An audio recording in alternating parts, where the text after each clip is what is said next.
Assalamualaikum warahmatullahi wabarakatuh. Eh, Assalamualaikum warahmatullahi wabarakatuh. Perkenalkan nama saya Rasendriati Brahmayaswari Suno dengan NIM K00235153 dari kelompok A2. Jadi pada kali ini saya akan mempresentasikan mengenai laporan praktikum anatomi.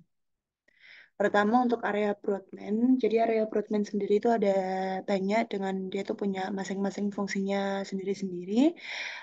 Pertama untuk area 4 itu dia adalah area motorik primer atau bisa disebut juga dengan gyrus presentralis di mana motorik primer ini dia berfungsi untuk mengontrol gerakan volunteer wajah dan ekstremitas, dan motorik primer ini dia bakal berkaitan dengan traktus piramidalis. Kalau misalnya terjadi lesi atau eh, luka di bagian motorik primer di bagian area Brodmann 4 itu disebut dengan paresis. Lalu area Brodmann 6 itu untuk area motorik sekunder atau bisa disebut juga dengan gyrus procentralis, yang mana ini berfungsi untuk mengendalikan gerakan volunteer, dan dia tuh berkaitan dengan traktus ekstrapiramidalis, dan kalau misalnya terjadi lesi di bagian area Brodmann 6 ini disebut dengan apraksia. Contohnya tuh kayak otot manus, di saat otot manus kontraksi, itu tuh dia berfungsi untuk menggenggam gelas. Contohnya tuh kayak kalau misalnya motorik primer itu waktu otot manus kontraksi, dia tuh bakal bisa menggenggam gelas. Sedangkan kalau motorik sekunder, itu tuh gelas, menahan gelas supaya nggak jatuh. Iya. Terus selanjutnya area 312 adalah area sensorik primer, di mana dia itu berfungsi untuk mengenali sumber, kualitas, dan kuantitas dari suhu, nyeri, dan raba tekan. Lalu ada area Brodmann 43 itu area gustatorik, yang mana itu berfungsi untuk mengenali rasa melalui indera pengecapan. Lalu ada area 44 dan 45 itu area bicara motorik atau area Broca, yang mana ini untuk mengontrol aspek bicara motorik. Lalu ada area 39, 40, dan 22 itu untuk area bicara sensorik atau area Wernicke, yang mana itu berfungsi untuk pengolahan, pemahaman, interpretasi, baik secara lisan maupun secara tulisan. Contohnya lesi pada area Broca atau area 4445 itu bisa menyebabkan seseorang dapat memahami isi pembicaraan, tapi dia tuh nggak bakal bisa memberikan respon. Nah, lesi pada area Wernicke itu dia bisa menyebabkan seseorang nggak bisa memahami isi pembicaraan, tapi dia itu dapat berbicara. Jadi responnya itu nggak selaras dengan pembicaraan. Jadi kalau yang Wernicke itu dia bisa merespon tapi nggak nyambung, sedangkan kalau yang Broca itu dia bisa memahami tapi dia nggak bisa memberi respon. Jadi kedua area itu berhubungan secara langsung. Lalu ada area 4142 di mana itu area auditori primer, yang mana ini punya kemampuan untuk menerima rangsang suara. Terus kalau misalnya dia terjadi lesi di bagian ini, itu bakal terjadi penurunan pendengaran. Jadi pendengarannya terganggu. Terus ada area 22 yang mana itu merupakan area auditori sekunder. Ini merupakan area interpretasi dan asosiasi pendengaran. Kalau misalnya ada lesi itu bisa disebut dengan afasia Wernicke atau afasia sensorik atau afasia reseptif. Lalu ada area 17 itu merupakan area visual primer, yang mana ini dia berfungsi untuk menerima rangsang cahaya atau melihat. Nah, kalau misalnya ada lesi itu dia bisa menimbulkan hemianopsia homonim kolateral. Lalu yang terakhir ada area 18-19 itu area visual sekunder, merupakan persepsi visual kompleks seperti warna, gerak, arah, objek. Kalau misalnya ada lesi di sini tuh dia bisa menyebabkan buta warna atau agnosia visual. Jadi dia tuh bisa melihat tapi nggak bisa mengenali benda. Nah ini buat area-areanya tadi ada 1, 2, 3, 4, 5, 6 dan seterusnya. Selanjutnya mengenai traktus piramidalis dan ekstrapiramidalis. Nah, traktus piramidalis itu merupakan jeres dari area motorik primer dan sekunder, di mana itu di bagian area 4 dan 6 Brodmann, yang dia itu bakal berjalan menuju medula spinalis, dan dia bakal berakhir di cornu anterior medula spinalis atau efferent. Nah, nanti di saat dia melewati decussatio piramidalis itu, dia bakal ada serabut yang menyilang ke arah kontralateral yang disebut dengan traktus corticospinalis lateralis. Lalu untuk traktus ekstrapiramidalis itu dia berfungsi sebagai pengendali aktivitas motorik yang dicetuskan oleh korteks motorik cerebri dan traktus piramidalis, yang mana dia berfungsi untuk menunjang fungsi dari traktus piramidalis itu. Nah, traktus ekstrapiramidalis itu dibagi menjadi empat. Yang pertama itu traktus vestibulospinalis. Dia itu berfungsi untuk keseimbangan dan tonus otot. Lalu ada traktus reticulospinalis ventrolateral, itu dia berasal dari pons. Lalu ada traktus reticulospinalis lateralis, itu dia berasal dari medulla oblongata. Dan yang terakhir ada traktus tectospinalis, yang mana itu berasal dari mesencephalon menuju medulla spinalis.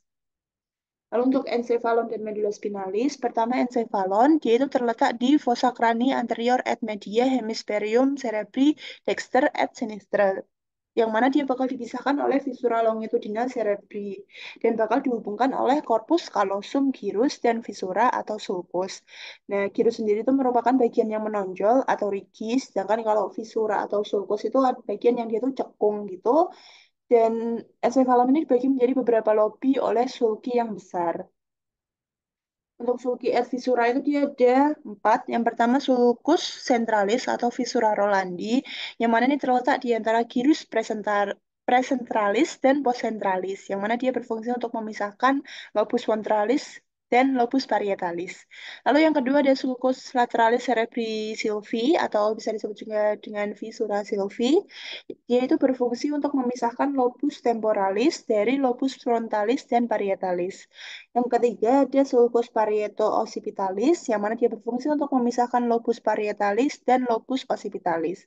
Yang keempat ada sulcus calcarina, yang mana dia berada di facies medial hemispherium cerebri, dan dia itu berawal dari bawah ujung posterior corpus callosum hingga polus occipitalis. Dan di sini tuh banyak korteks visual primer.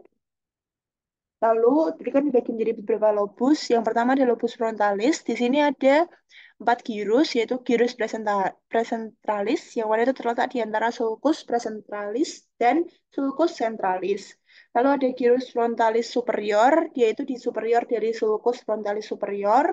Ada gyrus frontalis medius, yaitu di antara sulcus frontalis superior et inferior. Dan yang terakhir ada gyrus frontalis inferior, yaitu di inferior dari sulcus frontalis inferior. Yang kedua itu ada lobus parietalis. Di sini ada tiga gyrus. Yang pertama gyrus postcentralis, dia itu terletak di antara sulcus centralis dan sulcus postcentralis. Lalu ada gyrus atau lobulus parietalis superior, dan yang ketiga ada gyrus atau lobulus parietalis inferior. Nah, gyrus parietalis superior dan inferior ini dipisahkan oleh sulcus intraparietalis. Lalu yang ketiga ada lobus temporalis. Di sini ada tiga gyrus. Yang pertama gyrus temporalis superior. Dia itu berada di inferior dari sulcus lateralis, di superior sulcus temporalis superior. Nah, yang kedua ada gyrus temporalis medius. Itu terletak di antara sulcus temporalis superior et medianus. Lalu yang ketiga ada gyrus temporalis inferior. Dia itu berada di inferior sulcus temporalis medianus. Yang keenam ada lobus insulae. Itu dia berada di sulcus lateralis cerebri sylvie. Dan di sini ada lima, yaitu pertama ada gyrus longus insulae, ada gyrus brevis insulae, ada sulcus centralis insulae, yang mana itu berfungsi untuk memisahkan gyrus longus dan brevis insulae. Ada sulcus circularis insulae, yang mana itu berfungsi untuk mengelilingi terletak di, ya dia terletak di sekitarnya gyrus insulae. Lalu ada limen insulae. Selanjutnya medulla spinalis untuk struktur eksternalnya itu dia ada visura mediana anterior, ada sulcus mediana posterior, ada sulcus anterolateralis yang mana ini merupakan tempat keluar dari radix anterior atau radix eferen atau radix motorik. Lalu yang terakhir ada sulcus posterolateralis yang mana ini merupakan tempat keluar dari radix posterior, radix afferent atau radix sensorik. Tadi udah eksternalnya, sekarang internalnya. Dia itu ada substansia alba yang mana itu warnanya putih. Di luarnya itu warnanya putih karena dia itu terdiri atas serabut saraf yang terhubung mielin. Sedangkan mielin sendiri itu kan dia kandungan lemak, jadi warnanya putih. Nah, substansia alba sendiri itu bakal dibagi jadi tiga bagian. Yang pertama ada funiculus anterior, funiculus lateral, dan funiculus posterior. Terus ada substansi yang kedua yaitu substansia grisea yang dia di dalamnya, yaitu warnanya abu-abu karena dia didominasi oleh badan sel syaraf. Nah, di tengahnya itu dia bakal ada kanalis sentralis yang nantinya itu bakal terisi oleh LCS sehingga eh bakal terisi oleh LCS sampai ke ventriculus terminal. Jadi medullospinalis itu ada plexus, dia ada 6 plexus. Pertama plexus cervicalis, itu dibentuk oleh romi primari ventrales, nervus cervicalis 1 sampai 4. Terus ada plexus brachialis itu dibentuk oleh nervus cervicalis 5, 6, 7, 8, et nervus thoracal 1. Ada plexus lumbosacralis, plexus lumbalis yang mana disusun atas nervus lumbalis 1 sampai 5. Ada plexus sacralis yang disusun oleh nervus sacralis 1 sampai 4. Ada plexus coccygeus yang disusun oleh nervus sacralis 4 sampai 5, et nervus coccygeus. Kalau untuk nervus cranialis dan tempat keluarnya, nervus cranialis sendiri itu kan ada 12. Yang pertama nervus olfactorius itu dia keluarnya di bulbus olfactorius. Lalu ada nervus opticus itu dia keluarnya di chiasma opticum. Nervus oculomotorius atau nervus 3 itu keluarnya di fossa interpendicularis. Lalu nervus trochlearis atau nervus 4 itu keluarnya di caudal collicus inferior. Ada nervus trigeminus atau nervus 5 itu keluarnya di brachium pontis. Ada nervus abducens atau nervus 6 itu keluarnya di sulcus bulbopontinus. Ada nervus facialis atau nervus 7 itu keluarnya di angulus cerebellopontinus. Ada nervus vestibulocochlearis atau nervus 8, dia keluarnya di angulus cerebellopontinus. Ada nervus glossopharyngeus atau nervus 9, keluarnya di sulcus eh, nervus glossopharyngeus, nervus vagus, nervus accessorius, itu keluarnya semuanya di sulcus posterolaterales, lalu ada nervus terakhir, nervus 12, yaitu nervus hypoglosssus, keluarnya di sulcus anterolaterales. Lalu untuk circulus arteriosus Willisi, yang mana ini merupakan lingkaran Willis itu berperan memberikan aliran darah kolateral antara sirkulasi anterior dan posterior dari otak. Dia itu juga berfungsi untuk melindungi terhadap iskemia jika terjadi penyakit pembuluh darah atau kerusakan pada satu atau lebih area. Nah, circulus arteriosus Willisi itu dibagi menjadi ada beberapa. Yang pertama itu dari arteri carotis interna, itu dia bakal bercabang menjadi arteri cerebri anterior dan arteri cerebri media. Lalu ada dua arteri vertebralis, itu dia bakal bersatu menjadi arteri basilaris. Nah, dia bakal memvaskularisasi truncus cerebri, lalu bercabang menjadi arteri cerebri posterior. Lalu dua arteri cerebri anterior itu dihubungkan oleh arteri communicans anterior. Nah, arteri cerebri posterior dan arteri cerebri media itu dia bakal dihubungkan oleh arteri communicans posterior. Lalu untuk jalur penglihatan atau visual pathway, jadi urutan urutan visual pathway-nya itu pertama dari retina photoreceptor, dia bakal ke ganglion retina, lalu lanjut ke nervus opticus, dan dia bakal menyelang di chiasma opticus, selanjutnya lanjut ke tractus opticus, lalu ke corpus atau nucleus geniculatum lateral, selanjutnya ke radiation optica, dan yang terakhir di primary visual atau Brodmann 17. Nah, otot mata yang berperan menggerakkan bola mata itu ada 7. Yang pertama levator palpebra superior. Itu dia berfungsi untuk gerakan mengangkat palpebra superior. Lalu ada musculus obliquus superior itu berfungsi untuk gerakan abduksi, depresi, dan rotasi medial. Lalu musculus obliquus inferior itu berfungsi untuk gerakan abduksi, elevasi, dan rotasi lateral. Musculus rectus superior berfungsi untuk gerakan aduksi, elevasi, dan rotasi medial. Musculus rectus inferior berfungsi untuk gerakan aduksi, depresi, dan rotasi lateral. Lalu musculus rectus medialis berfungsi untuk gerakan aduksi, sedangkan musculus rectus lateralis berfungsi untuk gerakan abduksi. Perbedaan syaraf simpatis dan parasimpatis. Pertama untuk distribusinya, eh, Simpatis itu di segmen thoracolumbar yang meliputi kulit, kelenjar keringat, muskulus erectropili, jaringan adiposa, dan otot polos pembuluh darah. Sedangkan kalau parasimpatis itu di segmen kraniosakral, dia itu terbatas pada kepala dan organ dalam dada, perut, panggul, dan ada juga beberapa pembuluh darah. Lalu untuk lokasi preganglionik, untuk simpatis itu lokasinya di cornulateralis atau nucleus intermediolaterales, cornulateralis medulla spinalis atau NILCLMS. Lalu di segmen medulla spinalis, segmen medulla spinalis, segmen T1 sampai L2 atau thoracolumbar. Kemudian dia bakal menuju ganglia truncus simpaticus atau ganglion prevertebralis.